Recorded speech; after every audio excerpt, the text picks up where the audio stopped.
Amanda, COVID-19 cases are once again skyrocketing across the country, and Chicago has not been immune. The city is now averaging 165 daily cases. That's a 76% increase since just last week.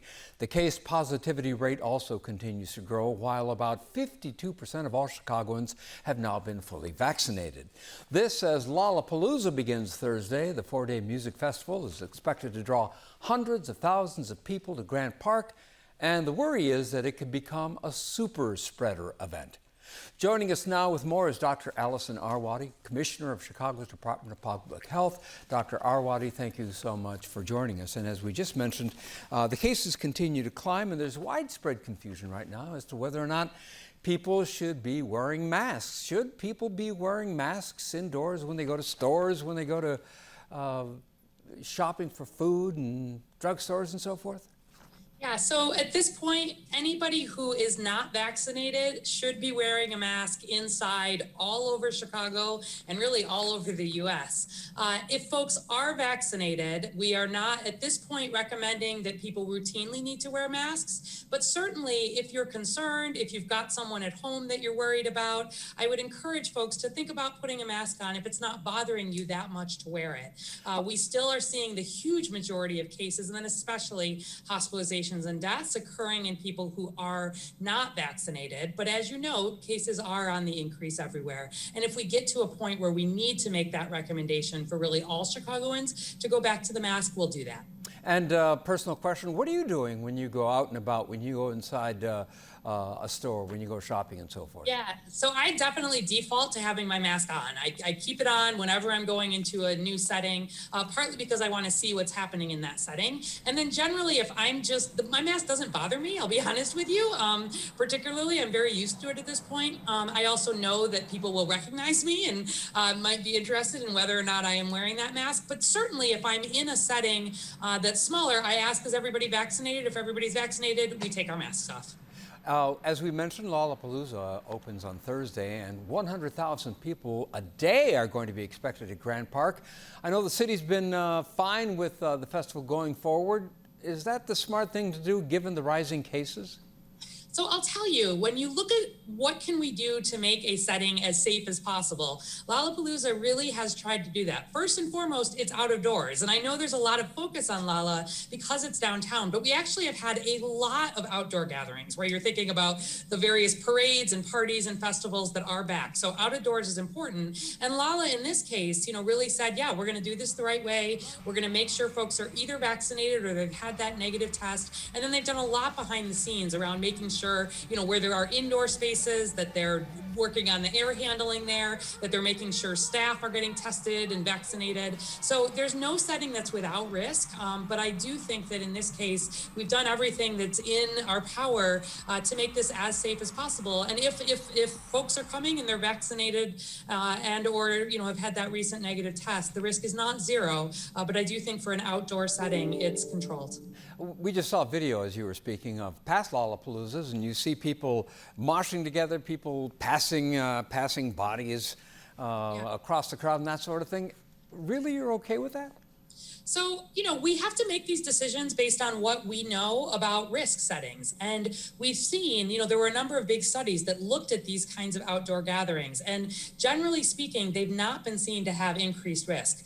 We were concerned about a music festival in Norway that happened about a month ago that had quite a bit of spread. We learned in that case they were allowing people to get vaccinated and then walk right into the festival. We know that is not super protective. The vaccine is not immediately protective, right? It takes a number of weeks, that second dose, et cetera. And so we really have tried to look and see what can we do to make things as safe as possible. Do I wish we were still where we were a month ago? Sure. Am I very glad that we're not Arkansas or Louisiana or some of these other states where cases are really surging and I'd be even more concerned? Yes. So we're in a place of certainly some concern, but we're not at a point to be shutting things down yet. And if we get to that point, we'll make that hard decision, but it's not where we are now. And I want to make those decisions based on data and based on the risk that we have here in Chicago at this point. As you know, the city first said that attendees would need to present a negative COVID test from the prior 24 hours. That window has now been expanded to 72 hours. Why the change? Oh, so I mean, I don't think this was a recent change. I think when we first made this announcement, it was very early on, and obviously the final decisions are with Lollapalooza. We felt it was most important that people have that negative test, but really the main thing we've been pushing is vaccine, and the great majority of folks coming are vaccinated, which is the most important thing. We want to make sure that they've had a test, but for me, the hour window is not as important as making sure that they've done the work of ensuring they have a negative test, and then that they're not having symptoms. So again, I don't see that hour difference as being the big point. The main thing we want folks to do, of course, is get vaccinated, and we have seen lots and lots and lots of people get vaccinated, partly to attend Lala, because we did a lot of outreach and vaccine events specifically tied to that. So we've tried to use it to build vaccination, I think successfully, among this younger crowd. Doctor, as you know, Mayor Lightfoot has said that if cases hit 200 new cases a day, that she would consider imposing new restrictions. What kinds of restrictions would those be? Yeah, so 200 cases per day for us really marks the point where we would move from lower risk into a moderate risk, especially for people who are unvaccinated, right? The risk becomes higher and higher as folks are unvaccinated. So once we get over that 200 mark, which I do expect will happen probably soon, that's really when you might see us start recommending masks in indoor settings, for example.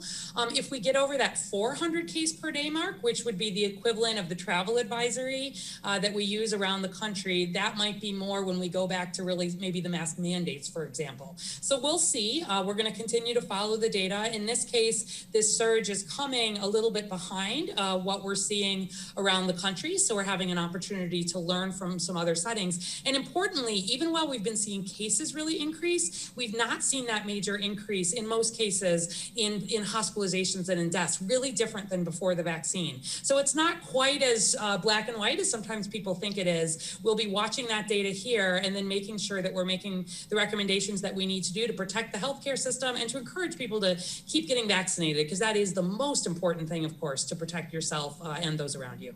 Doctor, one question that's on a lot of people's minds, parents, grandparents, and so forth, is when will kids under 12 be vaccinated? When might that trigger?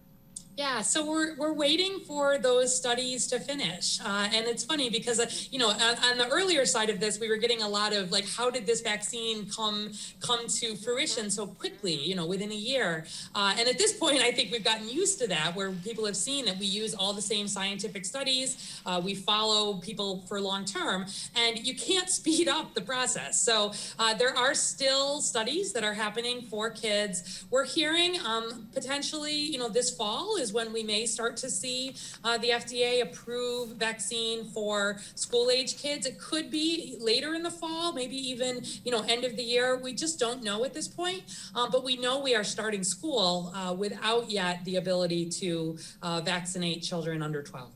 Dr. Allison Arwady, thanks again for your insights. We very much appreciate it, as always. Thank you.